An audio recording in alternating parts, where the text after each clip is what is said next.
Hello everyone, ఇలాంటి videos మీకు ముందుగా కావాలి అనుకుంటే మా ఛానల్ని సబ్స్క్రైబ్ చేసుకొని పక్కనే ఉన్న బెల్ ఐకాన్ని క్లిక్ చేయండి. అప్కమింగ్ రివ్యూలోకి వెళ్ళిపోదాం. శైలేంద్ర దేవయాని వసుధార మాటలకి అవమానపడుతూ ఇంకా క్యాబిన్ నుంచి బయటికి వచ్చేస్తారు.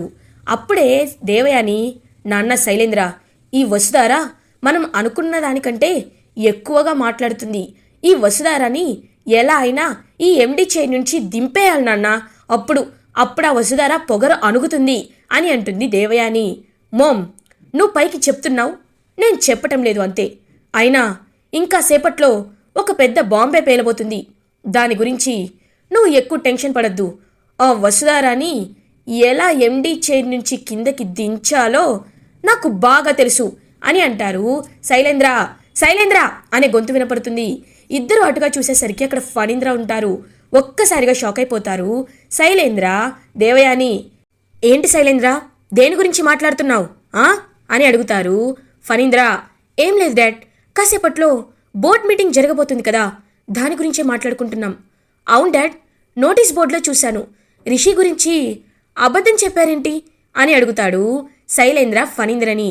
అప్పుడు ఫణీంద్ర అంటారు, కొన్నిసార్లు అబద్ధం చెప్పక తప్పదు శైలేంద్ర. ఎందుకంటే రిషి కనిపించకుండా పోయాడని తెలిస్తే స్టాఫ్తో పాటు బోర్డ్ మెంబర్స్, స్టూడెంట్స్ అందరూ ప్యానిక్ అవుతారు. అందుకే నిజం దాచిపెట్టాం. అవును, అది పక్కన పెట్టు, నువ్వెందుకు కాలేజ్కి వచ్చావు అని అడుగుతారు ఫణీంద్ర. అదేంటి డాడ్ అలా అంటున్నారు? ఎంతైనా ఇది మన కాలేజ్ కదా, రిషి కూడా కనిపించటం లేదు. ఇప్పుడు నేను కూడా రాకపోతే ఎలా డాడ్? అందుకే నా బాధ్యతగా నేను కాలేజ్కి వచ్చాను అని అంటారు శైలేంద్ర. చూడు శైలేంద్ర, నువ్వు వచ్చినా నీకు ఇక్కడ పెద్ద పనేమీ లేదు. నువ్వు చేయాల్సిన పనులు ఇక్కడ ఏమీ లేవు. అలాంటప్పుడు రావడం ఎందుకు? ఇంట్లోనే ఉండాల్సింది కదా అని అక్కడి నుండి వెళ్ళిపోతారు. ఫణీంద్ర, చూసావా నాన్న, మీ నాన్న కూడా నీకు ఎగెయిన్స్ట్గానే మాట్లాడుతున్నారు అని అంటుంది దేవయాని. అవును మోమ్, నాకు రెస్పెక్ట్ కావాలి. అది కావాలంటే నా చేతిలో పవర్ ఉండాలి. ఇప్పుడు వసుధారాకి దిమ్మ తిరిగే షాక్ ఒకటి ఎదురవుతుంది కదా అని ఈవిల్గా చూస్తూ ఉంటాడు శైలేంద్ర. ఇది ఇలా ఉండగా బోర్డ్ మీటింగ్ జరుగుతూ ఉంటుంది. బోర్డ్ మెంబర్స్ వసుధారాతో మాట్లాడడం స్టార్ట్ చేస్తారు. మేడం, ఎక్కడ పనులు అక్కడే ఆగిపోయాయి. అది కాకుండా మేము ఎప్పటి నుండో మా శాలరీస్లో ఇంక్రిమెంట్ కావాలని మిమ్మల్ని అడుగుతున్నాం, కానీ మీరు దానికి రెస్పాండ్ అవ్వలేదు. రిషి సార్ ఎలాగో ఒకలా మా నోరు మూయించారు, కానీ ఇప్పుడు మేము డిమాండ్ చేయాల్సిన పరిస్థితి వచ్చింది. మాకు శాలరీస్ ఎప్పటి నుండి పెంచుతారు? ఎగ్జామ్స్ అయిపోయాయి, కొత్త సిలబస్ కూడా వచ్చింది, మేము కూడా అప్డేట్ అవ్వాల్సి వస్తుంది. ఇన్ఫ్లేషన్ వస్తుంది. సొసైటీలో మేము బ్రతకాలంటే మాకు శాలరీస్ పెరగాలి. మీరు ఎప్పుడు ఇదంతా డెసిషన్ తీసుకుంటారు అని అడుగుతారు వసుధారాని. స్టాఫ్ అందరూ ఇంకా హెడ్ అయితే కలిసి, ఇంకా బోర్డ్ మెంబర్స్ కూడా, అవును మేడం, వీరు చెప్తూ నిజమే. అది కాకుండా మిషన్ ఎడ్యుకేషన్కి కూడా ఫండ్స్ అనేవి కాస్త మనకి డెఫిషియన్సీలో ఉన్నాయి. ఫండ్స్ కావాలి. అది మాత్రమే కాకుండా మిషన్ ఎడ్యుకేషన్ ఇంకా ముందుకు తీసుకువెళ్ళే ఆలోచనలు ఏమైనా ఉంటే వాటిని ఆలోచించాలి. ఇవన్నీ మీరు పట్టించుకోవటం లేదు. ఎప్పుడు మీరు మీ పర్సనల్ పనిపైనే బయటికి వెళ్ళిపోతున్నారు. అలాంటప్పుడు మీరు ఈ చైర్లో ఎందుకు కూర్చున్నారు అని అడుగుతారు ఒక బోర్డు మెంబర్. ఒక్కసారిగా వసుధార షాక్ అయిపోతుంది. అప్పుడే ఇంకా మహేంద్ర, చూడండి, తనకి ఎంత అర్హత ఉందో మాకు బాగా తెలుసు కాబట్టే తనని ఎండీని చేశాం. మీకు కావాల్సింది మీరు అడగండి, అర్హతల గురించి మీకు అనవసరం అని అంటారు మహేంద్ర. అది కాదు సార్, మా అనుమానాలు మాకుంటాయి కదా. డిబిఎస్టీ కాలేజ్ అంటే ఎప్పటి నుండో పేరు ప్రఖ్యాతలు ఉన్న కాలేజ్. అలాంటి కాలేజ్ని అనుభవం, వయసు లేని అమ్మాయి చేతిలో పెట్టారు. ఇప్పుడు తను హ్యాండిల్ చేయలేకపోతుందని మేమందరం నమ్ముతున్నాం. చూడండి సార్, మీకు మేము ఏమీ చెప్పలేం, ఎందుకంటే మీరే, మీ వారసులే ఈ కాలేజ్ని స్థాపించారు, మీ పెద్దవారే. కాబట్టి మేము ఒకటే చెప్పాలనుకుంటున్నాం, మా ముందున్న ప్రాబ్లమ్స్ అన్నిటికీ మీరు సొల్యూషన్ తీసుకురావాలి. లేకపోతే ఎండీగా వసుధారా మేడం రిజైన్ చేయాలి అని అంటారు. అవును అవును, రిజైన్ చేయాలని చెప్పి ఇంకా స్టాఫ్, బోర్డ్ మెంబర్స్ అందరూ వసుధారాన్ని రిజైన్ చేయమని ఎగెయిన్స్ట్గా మారుతారు. ఫణీంద్రకి చాలా డౌట్ వస్తుంది. ఏంటి ఒక్కసారిగా వసుధారాపై ఇంతమంది ఎగెయిన్స్ట్గా ఉన్నారు, అసలు ఇది నేను నమ్మలేకపోతున్నాను అని శైలేంద్ర మాటని కూడా గుర్తు చేసుకుంటాడనమాట ఫణీంద్ర. ఇంకా శైలేంద్ర మాటల్ని గుర్తు చేసుకుంటూ, మీరు కంగారు పడద్దు మోమ్, ఖచ్చితంగా నా దగ్గర ప్లాన్ ఉంది అని చెప్తాడు కదా. ఈ శైలేంద్ర ఏదో అన్నాడు. ఇటువైపు వసుధారాపై అందరూ వ్యతిరేకంగా తయారవుతున్నారు. అసలు ఏం జరుగుతుంది ఈ కాలేజ్లో? నాకు తెలియకుండా నా వెనకేమైనా జరుగుతుందా అని ఆలోచిస్తూ ఇంకప్పుడే మహేంద్ర గురించి కూడా గుర్తు చేసుకుంటూ మహేంద్ర కూడా గన్ పట్టుకొని వచ్చి బెదిరించింది కూడా గుర్తు చేసుకుంటారు ఫణీంద్ర. బోర్డ్ మీటింగ్ అయితే ఫినిష్ అయిపోతుంది. అప్పుడే శైలేంద్ర దేవయాని వసుధార క్యాబిన్కి వెళ్తారు. చూసావా, ఏమీ చేయలేరన్నావు, మమ్మల్ని తీసి పాడేశావు, కానీ ఇప్పుడు 2 రోజుల్లో నువ్వే ఎండి పదవి నుంచి పక్కకి తొలగిపోబోతున్నావు, అర్థమవుతుందా నీకు అని అంటుంది దేవయాని. అవన్నీ కలలే మేడం, నాకు తెలుసు ఇదంతా మీరే చేపించారని. మీరేమీ కంగారు పడద్దు, వాళ్ళని ఎలా డీల్ చేయాలో నాకు బాగా తెలుసు అని అంటుంది వసుధార. వసుధార, ఒక్క విషయం నువ్వు మర్చిపోతున్నావు.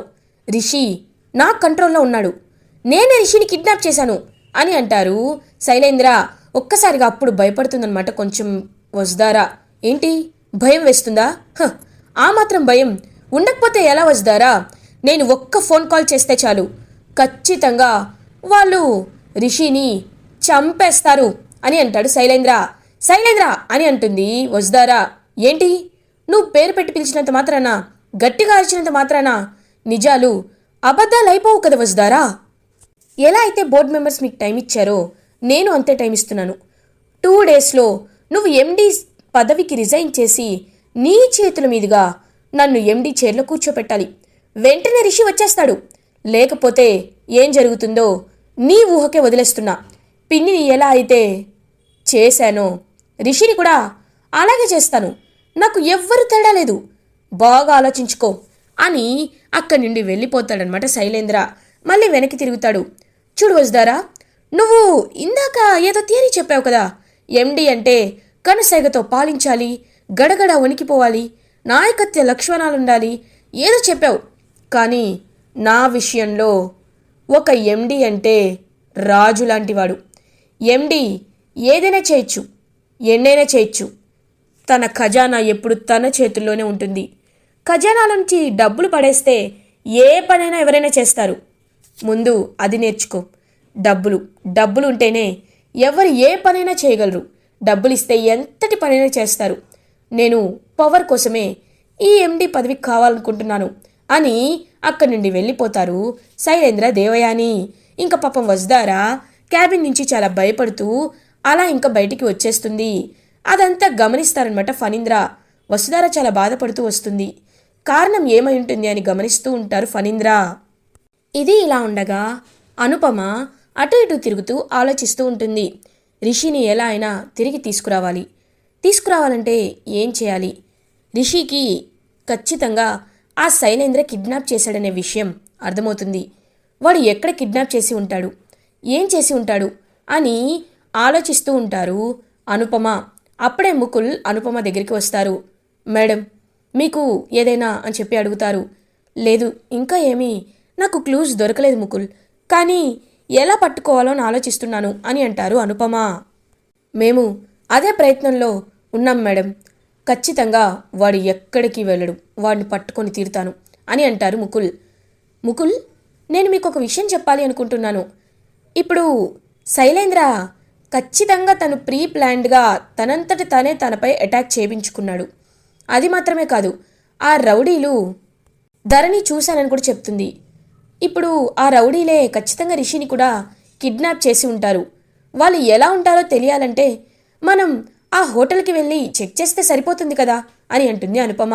మేడం, ఆల్రెడీ హోటల్కి వెళ్ళాం, సీసీ కెమెరాలో వాళ్ళ ఫేస్ రికార్డ్ అవ్వలేదు. వాళ్ళు క్యాప్ వేసుకొని రావడం వల్ల వాళ్ళ ఫేస్ అనేది క్లియర్గా కనిపించలేదు అని అంటారు ముకుల్. కానీ ఇప్పుడు నేను ఒక విధంగా ఆలోచించేటట్టయితే ఖచ్చితంగా రౌడీలందరికీ ఒక బ్యాచ్ అనేది ఉంటుంది. ఒక రౌడీ ఇంకొక రౌడీకి తెలిసే అవకాశం ఉంటుంది. ఈ సిటీలో ఎవరైతే రౌడీలు అరెస్ట్ అయి పోలీస్ స్టేషన్లో ఉన్నారో వాళ్ళని ఎంక్వైరీ చేసి ఆ ఫోటో అనేది వాళ్ళకి చూపిస్తే ఖచ్చితంగా వాళ్ళు గుర్తుపట్టే ఛాన్స్ ఉంటుంది కదా అని అంటుంది అనుపమ. అవును మేడం, ఈ ఐడియా నాకు రాలేదు, థ్యాంక్స్ ఫర్ ది ఐడియా. ఖచ్చితంగా ఏదైనా ఇంప్రూవ్మెంట్ ఉంటే మీకు నేను కాల్ చేసి చెప్తాను అని అక్కడి నుండి వెళ్ళిపోతాడు ముకుల్ పోలీస్ స్టేషన్కి. ఇంకా ఎవరైతే రౌడీలు పెద్ద రౌడీలు అరెస్ట్ అయి ఉన్నారో వాళ్ళని పిలిపించి ఇంకా సీసీ కెమెరాలో ఉన్న ఫొటోస్ చూపించి వీళ్ళని మీరు ఎక్కడైనా చూసారా, గుర్తుపడతారా చూడండి అని చెప్పి ఇంకా చూపిస్తూ ఉంటారనమాట ముకుల్ ఆ రౌడీలకి. ఇది ఇలా ఉండగా వసుధార మహేంద్ర అయితే ఇంకా ఇంటికి రీచ్ అవుతారు. అనుపమ కూడా వాళ్ళతో మాట్లాడుతూ ఉంటుంది. వసుధార మీటింగ్లో అని అంటుంది అనుపమ. అందరూ మీటింగ్లో వసుధారకి వ్యతిరేకంగానే మాట్లాడుతున్నారు. ఇది కూడా ఖచ్చితంగా ఆ శైలేంద్ర చేసిన పని అయి ఉంటుంది అని అంటారు మహేంద్ర. అవునా మహేంద్ర అని అంటారు అనుపమ. అవును మేడం అని అంటుంది వసుధార. వాడు మళ్ళీ నిన్ను బెదిరించాడా అని అడుగుతుంది అనుపమ. అవును, మళ్ళీ బెదిరించాడు. 2 రోజుల్లో నేను ఎండి సీట్కి రిజైన్ చేయకపోతే రిషి సార్ని బ్రతకనివ్వనంటున్నాడు. నాకు ఏం చేయాలో అర్థం కావట్లేదు. నా చేతిలో ఉన్నది 2 రోజులు మాత్రమే. ఇప్పుడు ఏం చేయాలి అని బాధపడుతూ ఉంటుంది వసుధారా అని అరుపు వినపడుతుంది. వెనక్కి తిరిగి చూసేసరికి అక్కడ ఫణీంద్ర ఉంటారు. వెంటనే ముగ్గురు పైకి లేచి నించుంటారు. వసుధారా, ఎవరి గురించమ్మా? ఎవరి గురించి నువ్వు ఇంతలా బాధపడుతున్నావు? ఎవరు నిన్ను బెదిరించారు అని అడుగుతారు. అన్నయ్య, అంటే అదేమీ లేదన్నయ్య అని అంటారు మహేంద్ర. వసుధారా, మీరు నా దగ్గర ఏదో విషయాన్ని దాచిపెడుతున్నారు. నిజం చెప్పండి. నేనేమీ అనుకోను. తప్పు ఎవరు చేసినా శిక్ష పడాలి, ఖచ్చితంగా పడాలి. మీరు నా దగ్గర ఏదో విషయాన్ని దాచిపెడుతున్నారు. నిజం చెప్పండి అని అంటారు ఫణీంద్ర. ఏమీ లేదన్నయ్య అని అంటారు మహేంద్ర. ఇంక వెంటనే మహేంద్రని చేయి పట్టుకొని జగతి ఫోటో దగ్గరికి తీసుకువెళ్తాడనమాట ఫణీంద్ర. చూడు మహేంద్ర, నేను నిన్ను ఎంతగానో నమ్మాను. నువ్వు నా తమ్ముడు కంటే నేను ఒక కొడుకులా చూసుకున్నాను. మనిద్దరం చిన్నప్పటి నుండి ఎంత ప్రేమగా, ఎంత అనురాగంతో ఉండేవాళ్ళమో నీకు బాగా తెలుసు. ఇప్పుడు జగతి ఫోటో ముందు నేను నిన్ను అడుగుతున్నాను. నాపై నీకు ఏమాత్రం అభిమానం ప్రేమ ఉన్నా నువ్వు నాకు నిజం చెప్పాలి. జగతి సాక్షిగా నాకు నిజం చెప్పు మహేంద్ర. ఏం జరుగుతుంది? తప్పు ఎవరు చేస్తున్నారు? వసుధారాని ఎవరు బెదిరించారు అని అడుగుతారు ఫణీంద్ర. శైలేంద్ర అన్నయ్య అని అంటారు మహేంద్ర. ఒక్కసారిగా షాక్ అయిపోతాడనమాట ఫణీంద్ర. అవునన్నయ్య, ఇన్నాళ్ళు ఈ విషయాన్ని నీకోసమే దాచిపెట్టాం. ఇప్పుడు నువ్వే ఇలా అడిగేసరికి శైలేంద్ర అన్నయ్య, వాడు ఎంత మూర్ఖుడో నీకు తెలీదు. వాడు అని చెప్పి ఇంకా జరిగిందంతా వసుధారాని బెదిరించడం, రిషిని కిడ్నాప్ చేయడం అదంతా చెప్తారనమాట మహేంద్ర ఫణీంద్రతో. ఒక్కసారిగా ఫణీంద్ర షాక్ అయిపోతారు. అయితే నేనే నా చేతులతో వాడిని వెళ్ళి చంపేస్తాను అని చెప్పి ఇంకా చాలా ఆవేశంగా ఉంటారు ఫణీంద్ర. సార్ ఆగండి సార్ అని చెప్పి వసుధార ఆపుతుంది. వద్దమ్మా వసుధార, మీకు మంచి గుణం ఉంది, క్షమించే గుణం ఉంటే ఉంది, కానీ నాకు లేదమ్మా. నేను వాడిని చంపేస్తాను అని అంటారు ఫణీంద్ర. ఇన్ని దుర్మార్గాలు, ఇన్ని మోసాలు చేసిన వాడు ఈ భూమి మీద ఉండకూడదు అని అంటారు. సార్, నా మాట వినండి సార్. తను మనం శిక్షించవచ్చు, కానీ రిషి సార్ నమ్మాలంటే సాక్ష్యాలు కావాలి. ముందు రిషి సార్ ఎక్కడున్నారో తెలియాలంటే ఖచ్చితంగా ఆ శైలేంద్ర చేతిలోనే ఉన్నారు సార్ అని అంటుంది వసుధార. పాపం వసుధార వైపు చూస్తారు ఫణీంద్ర. సార్, ఇది మీ చేతుల్లోనే ఉంటుంది, మీరే తెలుసుకోవాలి అని అంటుంది వసుధార. నేనా అని అంటారు ఫణీంద్ర. అప్పుడే అనుపమ వచ్చి, అవును సార్, మీరు దేవయాని అంటే మీరు మాత్రమే రిషి ఎక్కడున్నాడో తెలుసుకోగలరు. అలా చేయాలి అంటే మీరు అని చెప్పి ఇంకొక ప్లాన్ అయితే ఫణీంద్రకి చెప్తారనమాట అనుపమ వాళ్ళు. ఖచ్చితంగా అలాగే చేస్తాను. రిషి ఎక్కడున్నాడో వాడి నోటితోనో నిజం చెప్పిస్తాను అని చెప్పి ఇంకా బయలుదేరుతారు ఫణీంద్ర ఇంటికి. చాలా హ్యాపీగా ఫీల్ అవుతారు అనుపమ, మహేంద్ర. ఇది ఇలా ఉండగా దేవయాని చాలా హ్యాపీగా ఉంటుంది. అప్పుడే ఇంకా ధరణితో కాఫీ తెప్పించుకుంటుంది. ఫణీంద్ర ఇంటికి రీచ్ అవుతారు. దేవయాని వెంటనే ఫణీంద్రని చూస్తుంది. ఏంటండి ఇంత లేట్ అయింది అని అడుగుతారు. సైలెంట్గా చాలా కోపంగా కూర్చుంటారనమాట ఫణీంద్ర. ఏమైందండి అని అడుగుతారు. వాడెక్కడా అని అంటారు ఫణీంద్ర. వాడు రెస్ట్ తీసుకుంటున్నాడు అని అంటారు. వెంటనే ఇంకా ఫణీంద్ర శైలేంద్ర రూమ్లోకి వెళ్తాడు. డాడ్, మీరేంటి ఇక్కడ అని అడుగుతాడు శైలేంద్ర, నేను ఒకటి అడుగుతాను, నిజం చెప్తావా అని అంటారు ఫణీంద్ర. అడగండి డాడ్, మీకు నేనెందుకు అబద్ధం చెప్తాను అని అంటారు. రిషి ఎక్కడున్నాడురా అని అడుగుతారు. ఒక్కసారిగా శైలేంద్ర షాక్ అయిపోతాడు. ఏంటి డాడ్, మీరు కూడా బాబాయ్ వాళ్ళలాగా నన్ను అనుమానిస్తున్నారా అని అడుగుతాడు శైలేంద్ర. నాకు తెలుసు నువ్వు నిజం చెప్పవని నాకు తెలుసు, అందుకే నేను ఒక నిర్ణయం తీసుకున్నాను అని అంటారు ఇంకా ఫణీంద్ర అప్పుడే దేవయాని కూడా రూమ్కి వస్తుంది. ఏవండి, ఏంటి మీరు మాట్లాడేది? అయినా మన శైలేంద్రకి ఏం అవసరం అండి అని అంటుంది.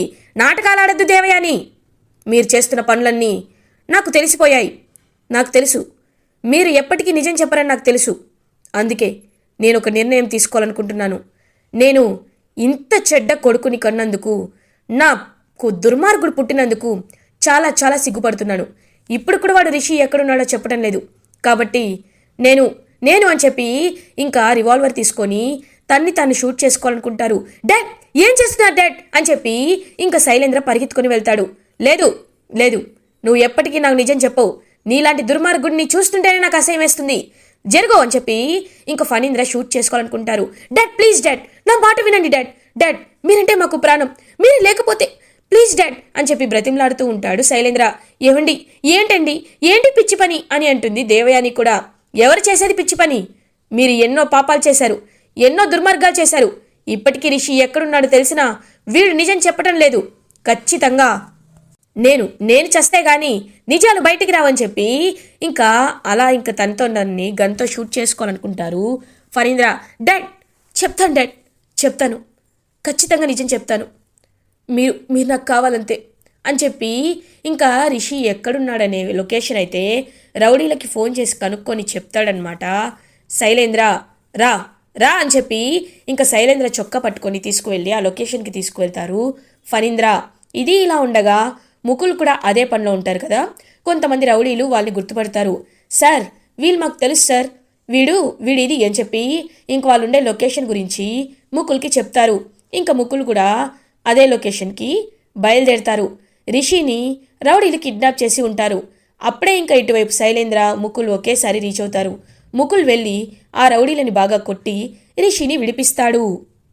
అప్పుడే ఇంకా పాపం రిషిపై వాటర్ కొట్టి మెలకువలోకి తీసుకువస్తారు. ఎక్కడ ఉన్నానని చెప్పి రిషి పాపం చాలా అంటే చాలా టెన్షన్ పడుతూ ఉంటారు. సార్ మీకేమీ కాలేదు, మీకు నిజం చెప్పాలి. మీరు ఇలా ఉన్నారంట కారణం, మీ అమ్మగారు చనిపోయారంటే దానికి కారణం ఈ శైలేంద్రే అని చెప్పి ఇంక చెప్తారనమాట.